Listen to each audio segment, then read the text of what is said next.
So I want to speak this morning not about the headlines of the week or about fleeting political debates, but I thought to address something far more enduring, something deeper and more fundamental. I want to speak about the erosion of trust. That is, the diminishing confidence in institutions that give structure and meaning to our collective lives.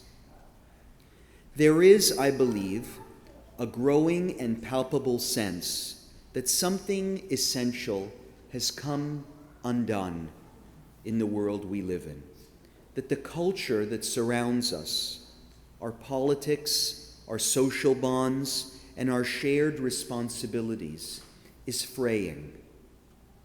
We live amid a profound social crisis, reflected in bitter polarization, ideological hostilities, and a rising tide of alienation. It is not merely that we disagree, it is that we have ceased to believe that disagreement can be dignified. We no longer assume good faith in those who think differently. We have become spectators in institutions that once relied upon our participation. What once formed us now often functions as a stage for self-expression, branding, or protest. And in the absence of shared norms and trust, our public and religious life becomes performative, shallow, and brittle. But this isn't merely a sociological concern.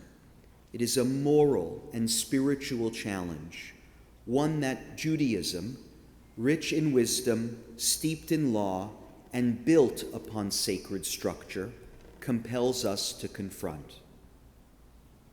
Parashat Hukkat is typically not seen as a political or institutional parsha.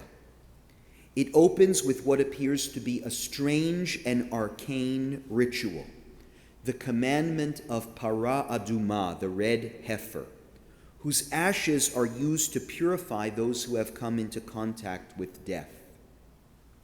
The Torah introduces this law with the words, Zot Hukkat HaTorah. This is the statute of the Torah.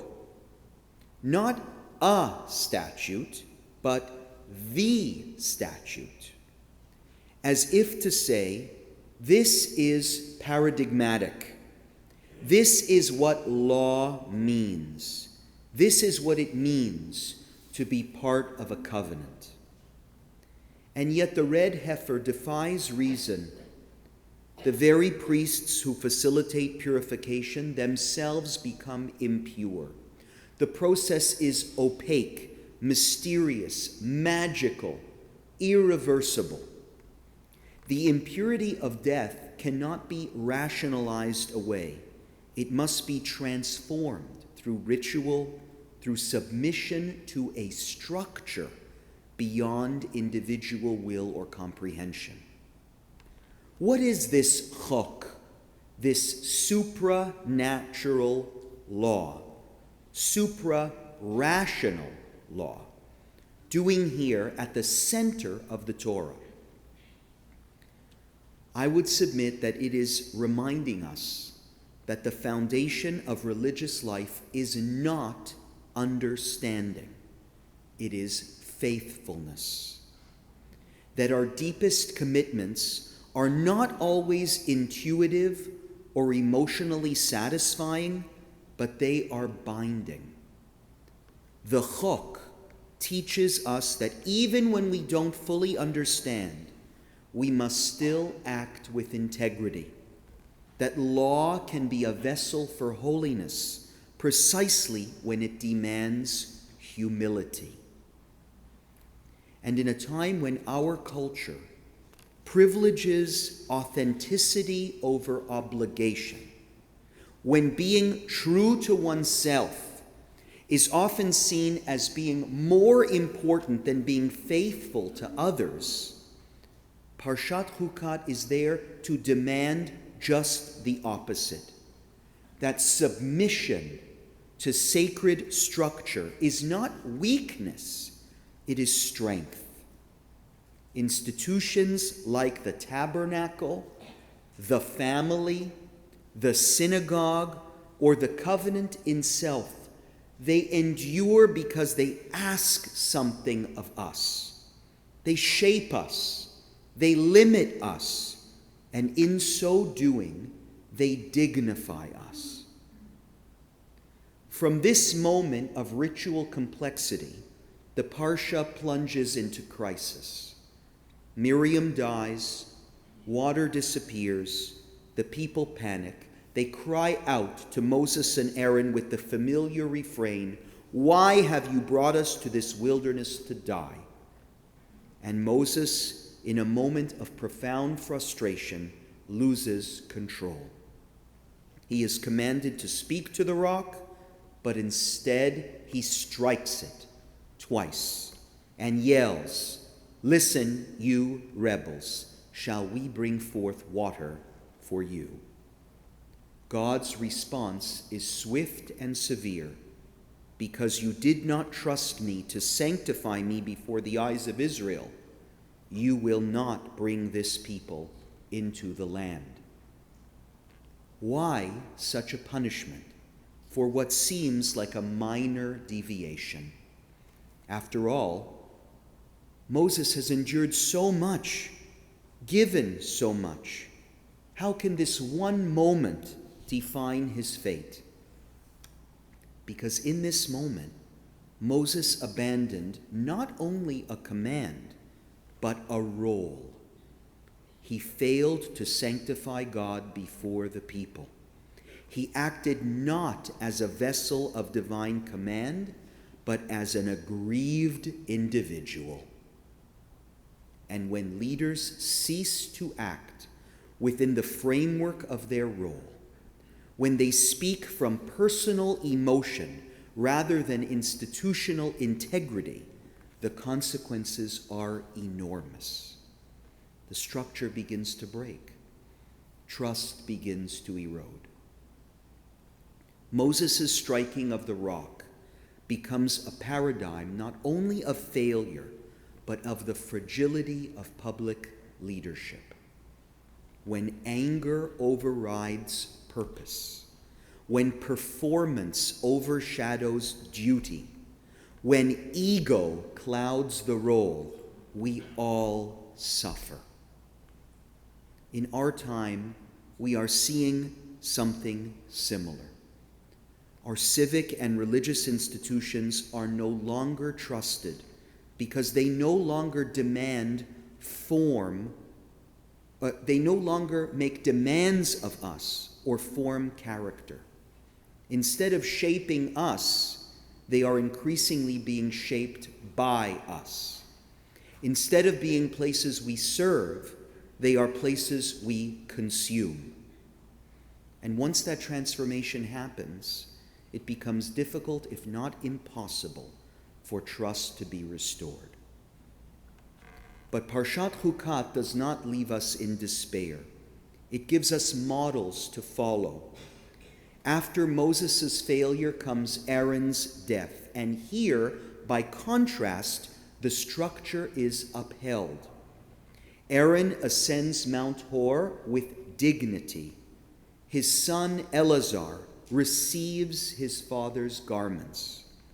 The transition of leadership is calm, deliberate, ritualized. The people mourn, not because Aaron was dramatic or powerful or had great tweets, but because he was good, old, reliable Aaron. Someone who spent his life in the service of others.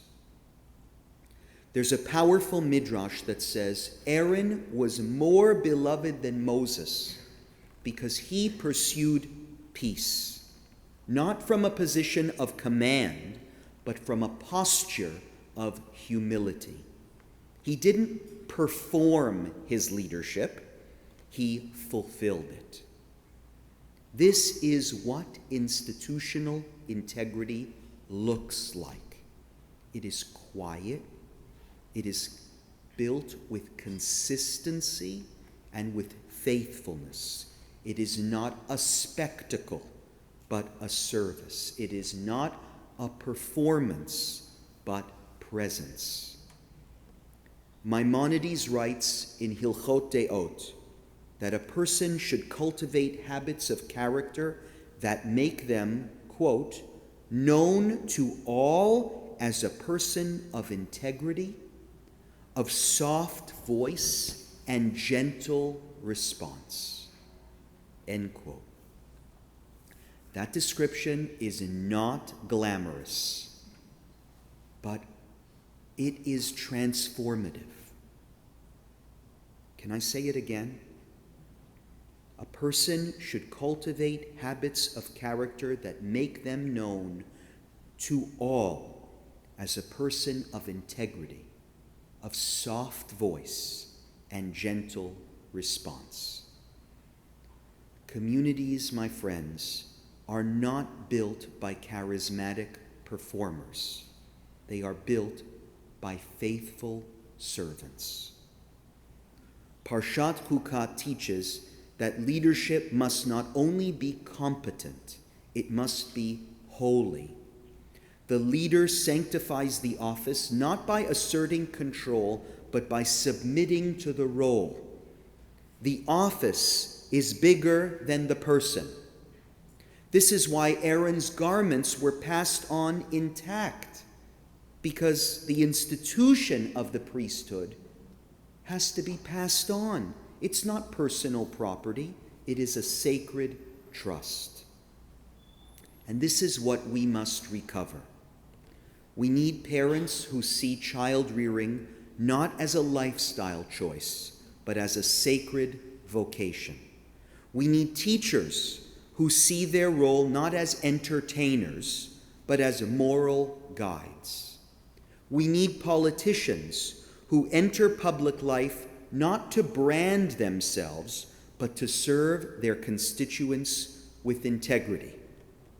We even need rabbis who recognize and remember that the pulpit is not a place to be admired, but a place to uplift others. And since I picked on rabbis, may I pick on congregants for a moment. Congregants have a role too. It saddens me greatly when I hear that lay leadership is fed up and tired, that they're not interested in serving a community that doesn't give them the benefit of the doubt, the trust to lead, that doesn't approach them with the position of dan lechaf zchut, flexibility, judgment, always initially in their favor. There are dozens of other commitments that our lay leaders would rather do than volunteer in this synagogue. That is not a formula for our long-term success. Pirkei Avot teaches, in a place where there are no men, strive to be a man. Bamakom she'ein anashim hishtadel lihiyot ish. Today, the opposite happens. In a place where there are people of strength, too many strive to outshine them. How can I be even greater than they are? Our institutions suffer when we confuse spotlight with service, charisma with commitment. Rav Soloveitchik once remarked that holiness, kedusha, requires three elements: discipline, structure, and surrender. Without those, you may have passion, but not holiness. The red heifer, with its perplexing logic, demands surrender. The striking of the rock reveals what happens when that surrender is absent. Aaron's death and Eleazar's quiet succession offers the model of continuity through structure. The message is clear. Without faithful participation in sacred roles, trust evaporates, and when trust dies, so do communities. But there is hope.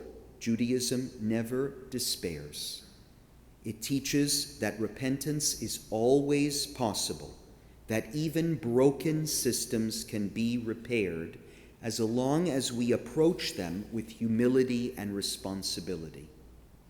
In the words of the Netziv, commenting on this week's Parsha, even Moses could not lead without reverence for his mission.